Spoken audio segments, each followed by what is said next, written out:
మొన్నటి వరకు వర్షాలు లేక భూగర్భ జలాలు అడుగంటిపోయిన బెంగళూరులో భారీ వర్షం తన ప్రతాపాన్ని చూపించింది. రికార్డు స్థాయిలో వర్షం విరుచుకుపడటంతో మహానగరం తడిసి ముద్దైంది. దీంతో నగరవాసుల రోజువారీ కార్యక్రమాలు కుదేలయ్యాయి. ఎక్కడికక్కడ చెట్లు రోడ్లపై విరిగిపడ్డాయి. రోడ్లపై నీరు చేరి ప్రయాణికులు తీవ్ర ఇబ్బందులు పడ్డారు.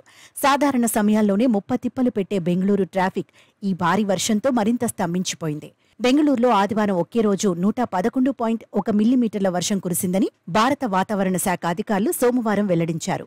133 ఏళ్ల క్రితం బెంగళూరులో ఒకే రోజు 101.6 మిల్లీమీటర్ల వర్షపాతం నమోదై రికార్డు సృష్టించిందని తెలిపారు. అయితే ఆ రికార్డును అధిగమించి జూన్ 2వ తేదీన వర్షం కురిసిందని అధికారులు పేర్కొన్నారు. 1891 జూన్ 16వ తేదీన బెంగళూరు నగరంలో 101.6 మిల్లీమీటర్ల మేర వర్షం కురిసిందని, ఆ తర్వాత మళ్లీ అంత వాన ఈ 133 ఏళ్లలో కురవలేదన్నారు. అయితే ఆదివారం ఆ రికార్డును మించిన వర్షపాతం నమోదైందని వాతావరణ శాఖ అధికారులు వివరించారు. మరోవైపు ఈ భారీ వర్షం కారణంగా బెంగళూరు మహానగరంలో వర్షపు నీరు ఎక్కడికక్కడ నిలిచిపోయింది. అలాగే ట్రాఫిక్ కు తీవ్ర అంతరాయం ఏర్పడింది.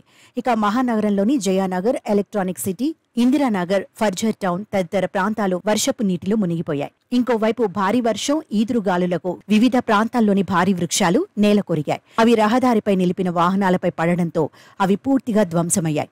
భారీ వర్షంతో వివిధ ప్రాంతాల్లో విద్యుత్ సరఫరా నిలిచిపోయింది. దాంతో నగరంలోని పలు ప్రాంతాలు గాఢాంధకారంలో ఉండిపోయాయి. మహానగరంలో భారీ వర్షాలపై డిప్యూటీ సీఎం డీకే శివకుమార్ స్పందించారు.